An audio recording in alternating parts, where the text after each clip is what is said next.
I always thought my dad was just a quiet guy who fixed cars and kept to himself. But when I found an old photo with a different name on it, everything started to feel wrong. Turns out, he'd been accused of a violent crime before I was born, and he's been hiding ever since. I used to feel safe with him. Now, I don't know what to believe. My name's Tyler. I'm 17. I live in a small town in Oregon called Molalla, where not much happens unless the high school football team wins or someone's cow wanders into traffic. My dad, Mark, owns a little auto repair shop on the edge of town. People like him. He's quiet, polite, the kind of guy who'll fix your flat tire for free if he knows you're broke. He raised me on his own after my mom died when I was 6. I barely remember her, just flashes of warm hands and a soft voice that smelled like lavender. Dad never talked much about her, said it hurt too much. I didn't push. That's kind of how things worked between us. We didn't push. Our house sits behind the auto shop, a one-story fixer-upper that always smells faintly of motor oil and toast. Life was simple. School, work, occasional late-night pizza runs with my best friend Rachel. Nothing ever changed. Until it did. It started the week after my 17th birthday. My dad was acting weird. Not like zombie weird or anything dramatic, just off. He'd get home from work and go straight into the garage. Stay there for hours. No music, no tools clanking, just silence. At first, I thought he was working on a project, but I checked. Nothing new in there. Just the same clutter. Old mufflers, rusted toolboxes, a dented '98 Ford Ranger he swore he'd fix one day. I tried asking once, kind of casually, "Everything good, Dad?" He looked up from his coffee like he'd forgotten I lived there. "Yeah, just tired, Ty." That was it. Back to silence. Then came the picture. I was digging through the drawer in the hallway cabinet, looking for batteries for the TV remote. That drawer is a disaster. You could probably lose a raccoon in there. I pulled out an envelope by accident. It was one of those thick manila ones with a metal clasp. No label. I was about to shove it back in when something about it stopped me. I opened it. Inside was a black and white photo. Old, like 1980s old. 5 people stood in front of a brick building. 3 men, 2 women. One of them looked exactly like my dad. Same jawline, same eyes, but younger. His hair was longer, curlier, and he was smiling in a way I'd never seen before. Full on, like he didn't have the weight of the world on him yet. But here's the thing. On the back of the photo, someone had written a name. Matthew Crane, 1989. Matthew, not Mark. That messed with my head more than I'd like to admit. At first, I thought maybe it was a cousin or something, but the more I stared at that face, the more I knew. That wasn't someone who looked like my dad. That was my dad. I didn't ask him. I just held on to the photo. Slipped it into the back of my math book like a guilty secret. 3 days later, a man came to the shop.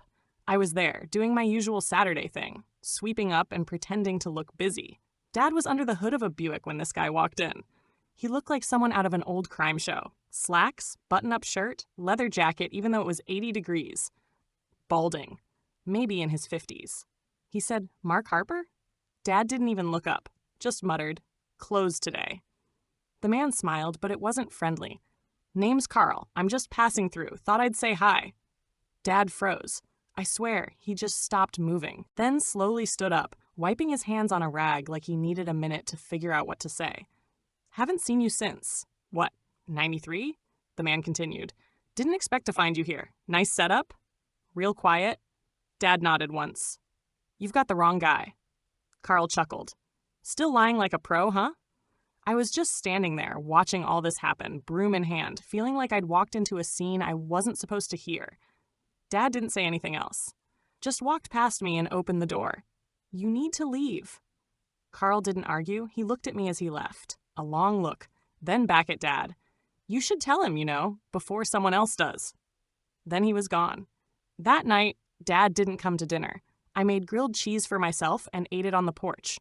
I could hear him in the garage again, only this time, it sounded like he was pacing. Floorboards creaked, stopped, creaked again, like he couldn't sit still. At midnight, I went out there. He'd left the lights on, but the door was locked. That wasn't normal. Our garage wasn't Fort Knox or anything. I peeked through the side window. Nothing in sight but the locked red cabinet in the corner, his no-touch zone. Ever since I was a kid, he told me that cabinet was off limits. Dangerous tools, he'd say. I believed him. Now, I wasn't so sure. I didn't sleep much that night. Around 3 a.m., I made up my mind. The next afternoon, while Dad ran to the hardware store, I grabbed the spare key from his bedroom drawer, hidden under a flannel shirt he never wore, and unlocked the garage. The red cabinet was harder. I had to use a screwdriver to jimmy the latch. Took me 15 minutes and a sliced knuckle, but I got it open. Inside, not tools, not even close. There were 2 passports. One said Mark Harper, the name I knew. The other said Matthew Crane. Same birthday, same face, different man. Below them were court papers, old, yellowed, some torn, and a stack of letters tied with string. I pulled the top one out. It was from a woman named Dana. She wrote like someone who missed him. Someone angry. Someone scared. You can't just erase what happened at Reed. You can't run forever. I won't protect you anymore. I read it twice, then dropped it back like it burned. The last thing I saw was a folded-up newspaper article wedged behind the passports. The headline was barely legible, but I made it out. Seattle man escapes sentencing after mistrial. Investigation continues. There was a picture. Blurry, black and white. But it was him. My dad. Or Matthew Crane. Or whoever the hell he really was. I locked everything back up, put the key back, cleaned the blood off my hand, ate a microwave burrito like nothing happened. But something had. I couldn't unsee it. Couldn't unknow it. The man who raised me had a different name. A sealed past. And possibly, God, I hate even saying this, a criminal record. And if what that guy Carl said was true, someone else out there wanted me to know it. I didn't sleep that night either. Let me stop here. That was the beginning. I wish I could say I did something brave next, that I marched in and demanded answers. But I didn't. Not yet. Because the truth? I wasn't ready. Not to hear it. And definitely not to live with it. The day after I found the passports and court documents, I woke up feeling like I'd been hit by a truck. Not physically, just that weird, heavy feeling in your chest when your brain's holding something too big for you to handle. I kept thinking, if he lied about his name, what else did he lie about? Breakfast was the same as always. 2 scrambled eggs, toast with too much butter, black coffee. Dad sat across from me like everything was normal. He even asked if I had a test that day. Math quiz, I said. He nodded, chewing slow like he didn't have a care in the world. I stared at him, really stared. His face was so familiar, every line, every twitch of his mouth. But suddenly, it didn't feel like I was looking at my dad. It felt like I was looking at a stranger who'd been pretending to be my dad for 17 years. And somehow, I hadn't noticed. I didn't say anything. I couldn't. Not yet. I needed to figure out what I was asking before I asked. So I told Rachel she was the only person I trusted with something like this. We were in the back of her dad's minivan, waiting for school to start, windows fogged up from the morning chill. I didn't ease into it. I just said it. I think my dad's not who he says he is. Her face didn't change much. Rachel was like that, steady. She blinked, tilted her head, and said, "Okay, start from the top." So I did. The photo. The man named Carl. The passports. The letter from Dana. The newspaper clipping. She listened without interrupting, and when I finished, she just sat back and blew out a breath. Whoa, that was all. Then she asked the one question I hadn't even dared to think about. What if your dad was part of something really bad? I looked like, what? Mafia bad? Murder bad? I don't know, she said. But whatever it is, it's serious enough for him to change his name and hide out in Malala for 20 years. We ditched study hall that afternoon. Instead, we went to the public library, logged into one of the dusty computers, and started looking up anything we could about the name Matthew Crane and the headline from the newspaper, "Seattle Man Escapes Sentencing After Mistrial." The article was real. We found it in a digitized archive from the Seattle Daily Herald, dated June 14, 1991. Here's what it said. Matthew Crane, 27 of Tacoma, walked free today after a mistrial was declared in the assault case against him following inconsistent witness testimonies and evidence contamination. Prosecutors have not confirmed whether they plan to retry the case. The incident in question involved a violent altercation outside a downtown bar that left one man, identified as Travis N., hospitalized with severe injuries. That was it. No mugshot, no follow-up. Just a short paragraph buried in the crime section. I stared at the screen so long my eyes started to water. That was him. His age matched. The location made sense. Seattle wasn't far. And the name? No doubt. Rachel leaned in. Tyler, what if this is why your mom never talked about the past? I hadn't even thought about that. My mom died when I was 6, in a car accident on a snowy road. At least that's what Dad always said. We didn't have many photos of her. No family albums. No wedding pictures. Just one framed photo of her smiling in a flower field, stuck on the wall above our fireplace. Now I was wondering what else she might have known and kept quiet about. That night, I pretended everything was normal again. Dinner, dishes, homework.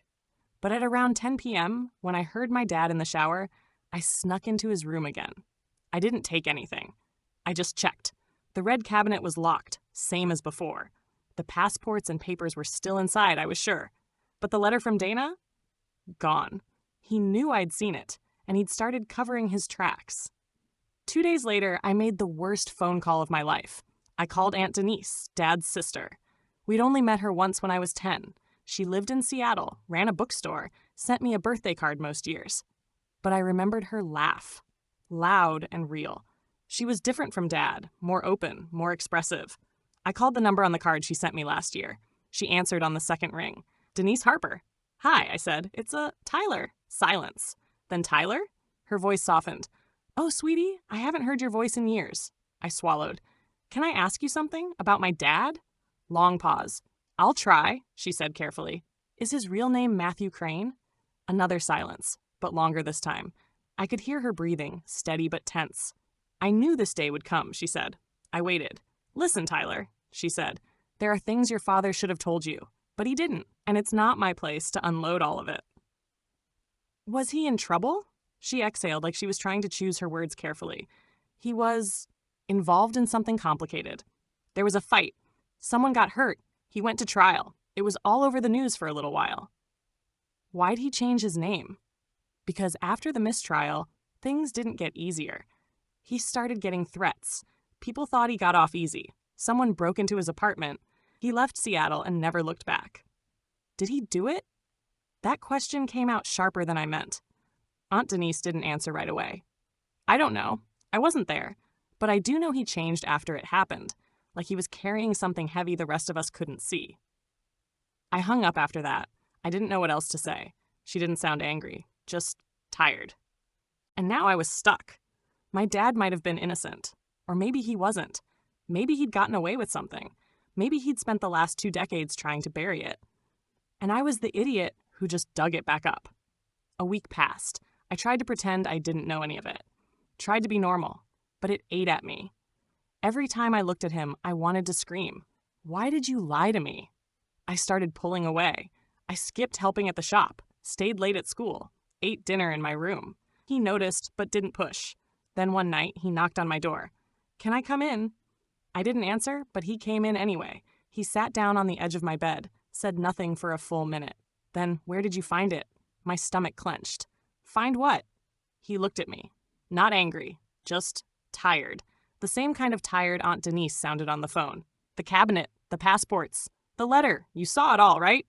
I didn't answer. He nodded like he already knew. I was hoping I could keep it from you a little longer. Why?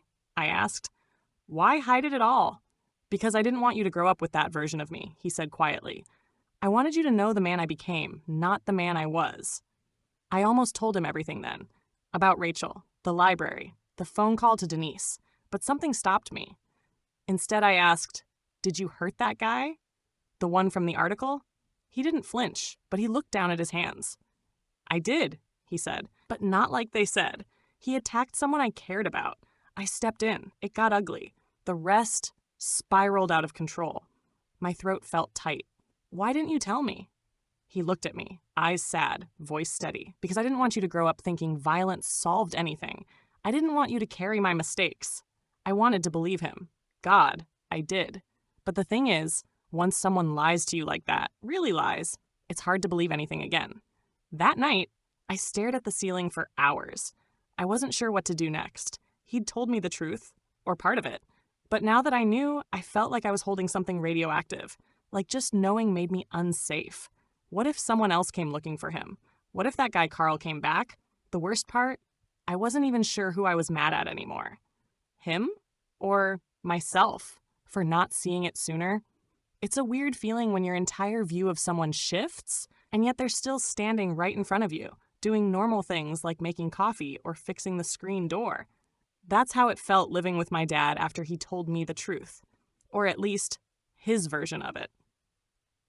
To everyone else in town, he was still Mark Harper, the mechanic with the good heart and quiet manners.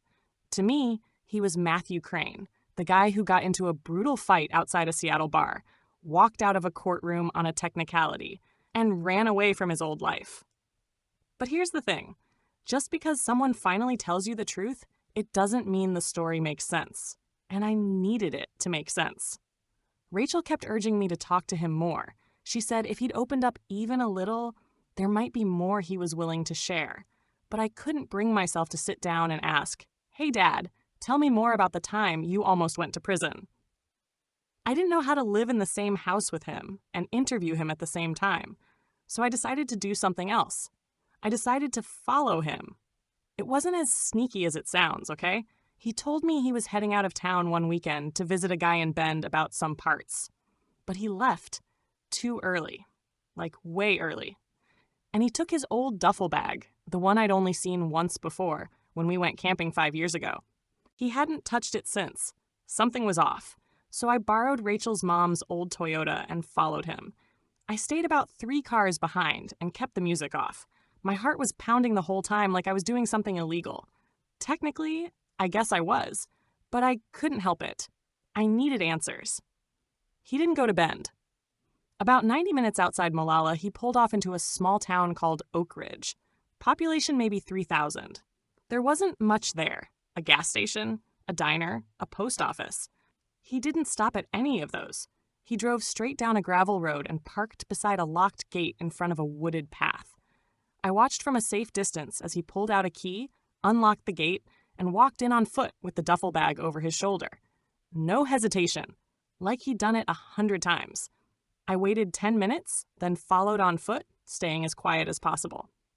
The path twisted uphill through pine trees until it opened up into a clearing. And that's when I saw it. A small, weather-worn cabin. Single story. Wood paneling. A tin roof that looked like it had survived one too many winters. My dad went inside. I waited. 20 minutes later, I crept around the back and looked through a dusty window. He wasn't alone. I couldn't see the other person clearly, just the back of a head with gray hair. They were sitting at a table, and Dad was pouring them tea. I ducked before I could be seen. Something about it felt too intimate, too personal. I suddenly felt like I was watching a moment I wasn't supposed to see. Not because it was secret, but because it was sacred. I waited another hour, then I left. The next day, I didn't say anything. Neither did he. But that night, while he was asleep, I checked the garage cabinet again. The passports were still there, the court papers too, but now there was something new. A journal. I don't know if he meant for me to find it or not. It wasn't hidden. It was right there, on top. I read the first few pages right there on the garage floor, under the dim overhead bulb.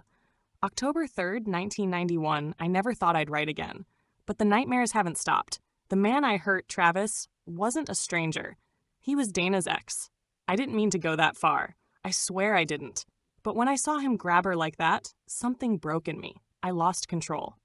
They said it was attempted murder. I still hear the sound of his head hitting the sidewalk. They don't know what he did to her before. The bruises, the fear. None of that made it into the trial. November 22nd, 1991, the case fell apart. One witness got scared. Another changed her story. The DA was furious. People looked at me like I was guilty, even though I walked free. I lost my job. My apartment got broken into. I left Seattle the next week. Changed my name. Started over. March 14th, 1993, I met Emily today. She brought her car into the shop. God, she smiled like nothing could ever go wrong. I didn't tell her who I really was. I couldn't. I just wanted to feel normal for once. January 6th, 2006, Emily's gone. Just like that. A sheet of ice. A guardrail. A phone call. And now it's just me and Tyler. How do I raise a kid when I've been hiding my entire life? I stopped there. I couldn't keep reading. My hands were shaking. My mom had no idea who she'd really married. Or maybe she did, and she stayed anyway. Either way, It felt like I was reading the script to someone else's life. Not my dad's. Not the guy who made pancakes on Saturdays and kept all my bad report cards in a drawer like trophies. And the woman in the journal, Dana, that was the same name on the letter I'd found weeks ago. The next morning, I confronted him, not yelling, not accusing. I just said, "I followed you to Oak Ridge." He looked up from his cereal like he'd been expecting it. "I saw the cabin. I saw you with someone." He sighed and set down his spoon. "She's sick," he said. "Dana, cancer. She has no family left, just me. And me," I said without thinking. He looked like I'd slapped him. Then he said, "I wanted to tell you. I almost did 100 times, but I didn't know how." I sat down across from him. "You didn't just change your name," I said. "You erased a whole life." "I didn't erase it," he said quietly. "I buried it, because I didn't want it to bury you." We sat there in silence for a long time. The sun came up through the window. The cereal got soggy. Eventually, he told me everything, that Dana had been his girlfriend before my mom, that she'd been in a violent relationship, and my dad, Matthew, tried to protect her, that the fight got out of control, that he nearly killed the guy, that even though the case collapsed, the damage didn't, and that he ran. He met my mom, changed his name, tried to live clean, but he never stopped checking on Dana from a distance, sending her money when he could, calling once a year just to know she was alive.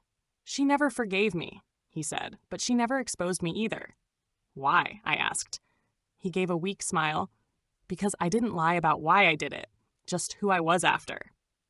Later that night, I walked out into the garage alone. I opened the journal again. The last entry was from 2 weeks ago. August 13th, 2025, Dana asked about Tyler today. She said I should tell him before it's too late. I think she's right. He deserves to know who raised him. Not just the man I became, but the man I was. Even if he never forgives me. I closed the journal.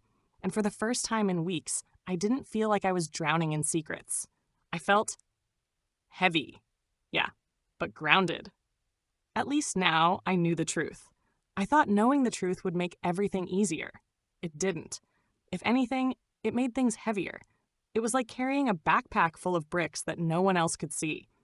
People at school still asked me dumb questions about senior pictures and prom. Teachers still droned on about test scores. And Rachel, well, she was still Rachel, asking if I was okay without pushing too hard. But I wasn't okay. How could I be? My dad wasn't the man I thought he was. Or maybe he was, and I just hadn't known the full story.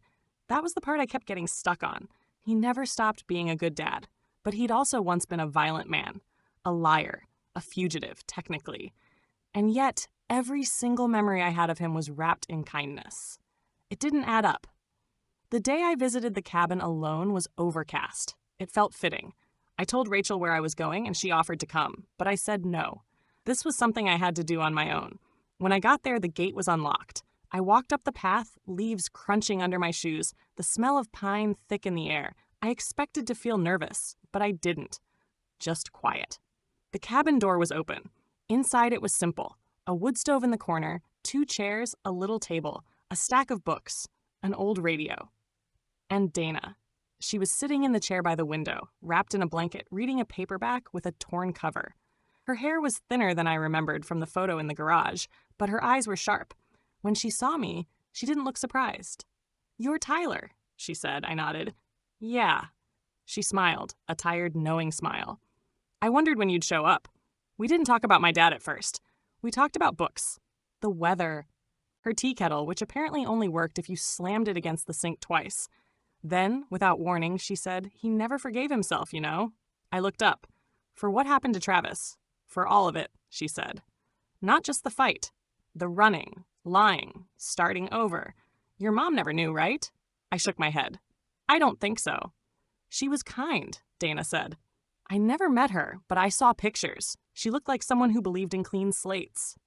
We sat in silence for a while. Then I asked the thing I'd been carrying since I read the journal. "Did he do the right thing?" She didn't answer right away. Instead, she stared out the window like she was looking at something far away. "Back then," she said slowly, "I thought he did. Travis hurt me, for years, and no one stopped him. Not the cops. Not my parents. Not the courts. Matt, your dad, he did what no one else would. So he was protecting you." "Yes," she said, "but it still ruined everything. Him, me, both of us." She turned back to me. You can love someone for what they tried to do and still wish they'd done it differently. Before I left, she asked me something that caught me off guard. Do you hate him? I shook my head. No, I said, but I don't know if I know him anymore. Dana nodded like she understood completely. That feeling? It passes. Slowly. You'll find the version of him that fits into your life now. It won't be the same one from before, but it'll be real. I didn't really get what she meant until later. Back home, Dad didn't ask where I'd been. Maybe he already knew. Maybe he saw it in my face. He just said, "How was she?" "Sick," I replied, "but sharp." He nodded, then added, "She always was." That night, we sat on the back porch, drinking ginger ale and watching the stars. It wasn't the kind of father-son moment you'd see in a movie. We didn't cry. We didn't hug. We just sat. Eventually, he spoke. "I know you're still angry." "I'm not angry," I said, which was only half true. "I just don't know what to do with all of it." He leaned forward, elbows on his knees. "You don't have to do anything. Knowing is enough." "No, it's not," I said, "because now I see you differently. Not worse. Just not simple anymore." He looked at me, and for the first time I saw him not as my dad, but as a person, a whole person, someone who'd screwed up, who'd loved, who'd panicked and made choices, who was trying, still. And yeah, he wasn't simple, but he was real. 2 weeks later, Dana passed away. My dad didn't tell anyone else. No obituary, no service. He took a few days off, disappeared to the cabin, and came back looking like a man who'd put something down he'd carried for too long. He gave me the journal, said he didn't need it anymore. I didn't read it again. I just kept it, because it wasn't mine to throw away. Rachel and I talked about it a lot. At first, she was mad I didn't go public, said the town deserved to know that hiding something like this was dangerous. But eventually, she saw it my way. People aren't files. You can't just open them up and read them like facts on a page. My dad was complicated, and yeah, he messed up. Big time. But he also showed up every day after. He stayed. He raised me. He taught me how to be better than the man he was at 27. And that counts for something. I never told anyone in town. Not because I was protecting him, but because the truth had already done what it needed to. It changed me. It made me see that people live with things, regret, shame, guilt, quietly, all around us. We don't always get the clean answers we want. Sometimes we just get the chance to choose what we carry forward and what we leave behind. Thank you for listening. If you enjoyed, please like, share, and subscribe for more content. If you want to share your stories, please comment below. Additionally, what is your opinion on the poster's decision?